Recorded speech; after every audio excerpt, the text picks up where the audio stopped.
Hey my YouTube family, कैसे हैं आप सब। उम्मीद है आप सब बहुत अच्छे होंगे और अपनी पढ़ाई मन लगा के कर रहे होंगे। तो फ्रेंड्स, आज का जो मेरा वीडियो है ये कोई ब्लॉग वीडियो नहीं है। आज मैं आप लोगों से यूपीपीसीएस 2026 के लिए मेरी स्ट्रेटजी मैंने जो बना रखी है कि अब हमारे पास कितना टाइम बचा हुआ है, उसके लिए हमें कैसे अपने सब्जेक्ट्स को कैसे अप्रोच करना है, कि किस तरह से करें कि हमारा सिलेबस भी कंप्लीट हो जाए और हम प्रैक्टिस भी कर लें। तो उसके लिए मैंने जो स्ट्रैटेजी बनाई हुई है वो मैं आप लोगों से शेयर करने जा रही हूँ।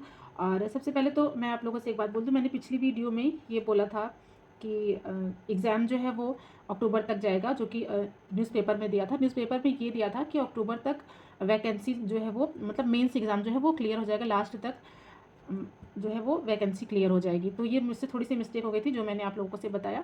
फिलहाल अभी तो जब तक कैलेंडर नहीं आ जाता है तब तक तो हम एग्ज़ाम की डेट को नहीं बता सकते कि कब तक डेट जो है एग्ज़ाम होगा।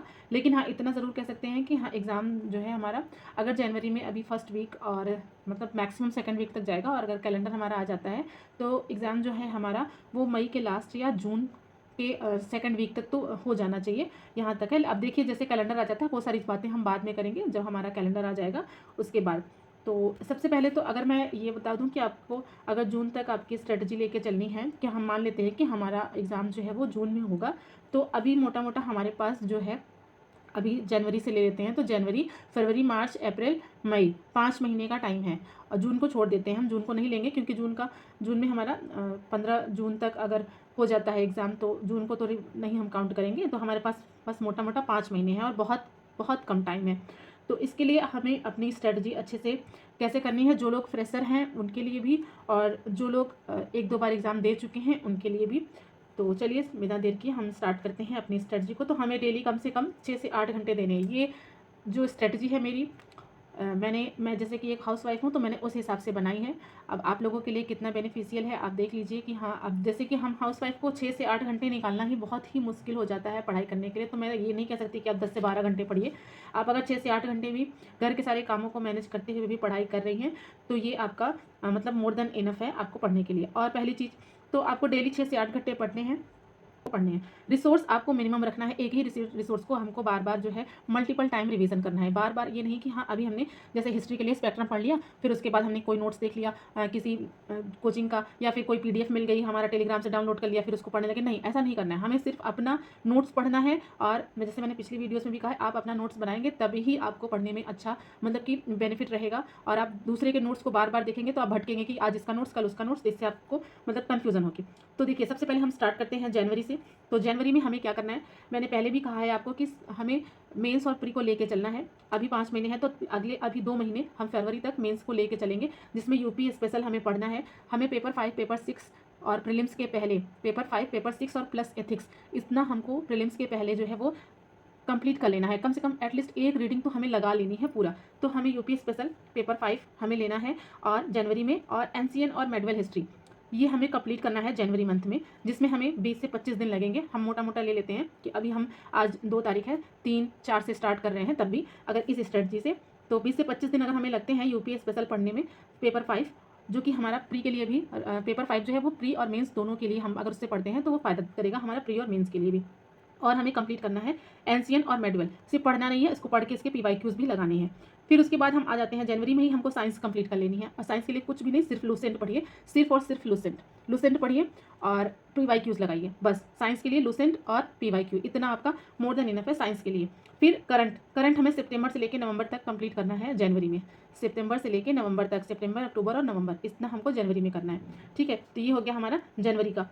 उसके बाद फरवरी की स्ट्रेटजी हमारी क्या होगी, हमें पॉलिटी कंप्लीट करना है। पॉलिटी के लिए 20 दिन बहुत है लक्ष्मीकांत के लगाने के और पीवाईक्यू। अब लक्ष्मीकांत इतनी मोटी बुक है, 20 दिन में कैसे पढ़ेंगे, तो हमें पूरा नहीं पढ़ना है, ना ही पूरा का नोट्स बनाना है। जो मैंने पहले भी वीडियो में बताया कि जो हमारे मेन पॉइंट है, जैसे कि हमारा हो गया fundamental right, fundamental duties, DPSP, उसके बाद प्रेसिडेंट हो गया, वाइस प्रेसिडेंट हो गया, सुप्रीम कोर्ट हो गया।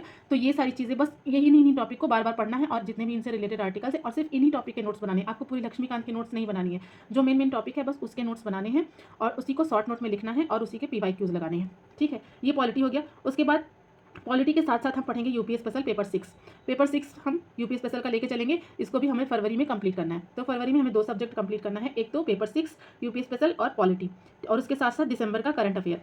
दिसंबर का करंट के साथ साथ हम क्या करेंगे कि रिवाइज भी करेंगे हमने जो पिछला पढ़ा हुआ है, ठीक है। फरवरी में दिसंबर और जनवरी का करंट करेंगे और प्लस हमने जो करंट अफेयर पढ़ा हुआ है जिसका हमने नोट्स बनाया हुआ है उसको हम रिवाइज करेंगे। अब ये नहीं कि आप रिवीजन के लिए क्या करेंगे कि हमें सितंबर, अक्टूबर, नवंबर का रिवाइज करना है तो हम क्या करें कि हम फिर से कोई वीडियो उठा लिया सितंबर मंथ की देखने लगे और कोई वीडियो उठा लिया अक्टूबर की देखने लगे, ऐसे नहीं करना है। हमने सितंबर, अक्टूबर का जो भी जनवरी में पढ़ा है, जो भी करंट अफेयर पढ़ा है उसके हमें नोट्स बनाने हैं प्रॉपर। और जब नोट्स बनाए रहेंगे तो फरवरी मंथ में जब हम रिवीजन करेंगे तो हमको उसी नोट्स को रिवाइज करना है, ना कि अदर वीडियोज़ देखनी है। अदर वीडियोज़ हमें नहीं देखनी है, हमें सिर्फ जो हमने नोट्स बनाए हैं करंट के हमको उसी को पढ़ना है बार बार, ठीक है। तो ये हो गया फरवरी का। अब हम आते हैं मार्च में।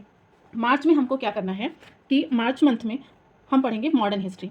मार्च में हम स्टार्ट करेंगे मॉडर्न, और मॉडर्न को भी मार्च में हमें कंप्लीट करना है। 20 दिन लग जाएंगे हमें मॉडर्न पढ़ने में। और मॉडर्न के लिए आपको पढ़ना क्या है, स्पेक्ट्रम पढ़िए, आपने 1-2 बार पढ़ा होगा, और नहीं पढ़ा है तो आप PYQ से देखिए कि हाँ कौन कौन से टॉपिक इंपॉर्टेंट हैं और उनसे हमको मॉडर्न पढ़ना है और PYQs लगाने हैं। PYQs मॉडर्न के जितने ज़्यादा हो सके उतने ज़्यादा लगाएं।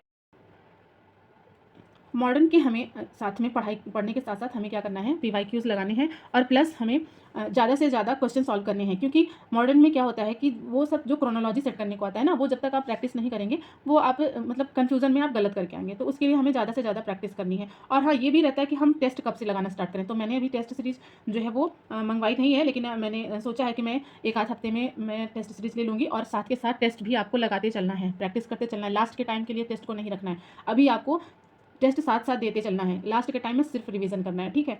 तो ये हो गया मॉडर्न। उसके बाद एनवायरनमेंट के लिए घटना चक्र पढ़िए, घटना चक्र की बुक आती है उससे आप कर सकते हैं, या फिर आपके पास अगर दृष्टि की क्विक बुक है जो कि एनवायरनमेंट के इंपॉर्टेंट टॉपिक है, सारी बुक नहीं पढ़नी है, सिर्फ जो इंपॉर्टेंट टॉपिक है हमें सिर्फ वो पढ़ना है, ठीक। उसके बाद आता है करंट में हमें क्या करना है कि मार्च के मंथ में हमें फरवरी का करंट अफेयर पढ़ना है और प्लस फरवरी में हमारा बजट आ जाता है, इकोनॉमिक सर्वे आ जाता है। तो मार्च में ही हमको फरवरी का करंट और प्लस हमारा बजट, इसको भी कंप्लीट कर लेना है, बजट को भी और फरवरी का करंट अफेयर प्लस हम प्रीवियस जो करंट अफेयर है उसको रिवाइज करते चलेंगे हमारे नोट्स से।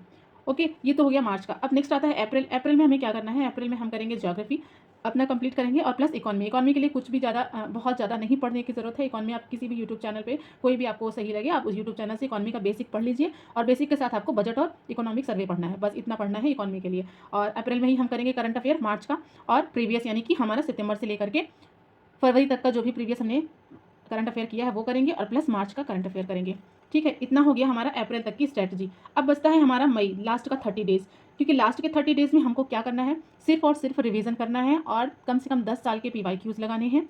सिर्फ रिवीजन जो भी हमने पढ़ा है, साथ में नोट्स बनाए हैं हमें सिर्फ इसी का रिवाइज बार बार रिवीजन करना है और जितना भी सेल्फ नोट्स हमने बनाया उसी से रिवीजन करना है। कुछ भी नया नहीं पढ़ना है, कोई भी नई बुक, कोई भी नई नोट्स, किसी भी टेलीग्राम चैनल, किसी भी यूट्यूब चैनल से या फिर किसी फ्रेंड से, किसी से नोट्स लेने की ज़रूरत नहीं है। आपने जो भी पढ़ा है खुद से पढ़ा है, खुद से नोट्स बनाया है, आपको उसी को बार बार रिवाइज करना है आपका मई में। उसके बाद करंट पढ़ना है, करंट में हमें सितंबर से लेकर के मई तक का पूरा रिवाइज करना है, एकदम अच्छे से उसको बार बार रिवाइज करना है, प्लस प्रैक्टिस करनी है। जितने ज़्यादा से ज़्यादा क्वेश्चन हो जाएं आपको प्रैक्टिस करनी है।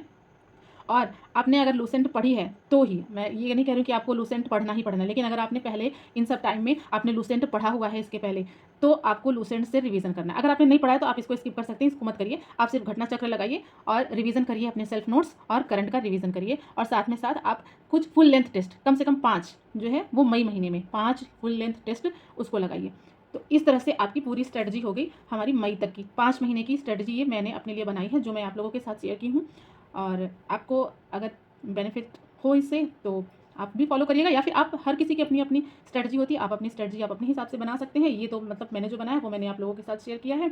आप इसके अकॉर्डिंग थोड़ा सा सब्जेक्ट आप आगे पीछे करके रख सकते हैं, जो आपके लिए कंफर्टेबल हो, जैसे आप पढ़ सकते हो तो उस हिसाब से आप अपना कर सकते हैं। तो मैंने तो इस तरह से बनाया हुआ है, करके पढ़ रही हूँ। तो ये रही मेरी स्ट्रेटजी और आई होप आपको अच्छा लगा होगा, और अच्छा लगा है तो प्लीज़ वीडियो को एक लाइक कर दीजिए, चैनल पर नए हैं तो सब्सक्राइब करिएगा। मिलते हैं आपसे नेक्स्ट वीडियो में, और तब तक ख्याल रखिए और पढ़ाई करते रहिए। अब टाइम बहुत कम बचा है, ज़्यादा से ज़्यादा पढ़ाई करिए, ज़्यादा से ज़्यादा रिवीजन करिए, सिलेक्शन लेना है इस बार 2026 में।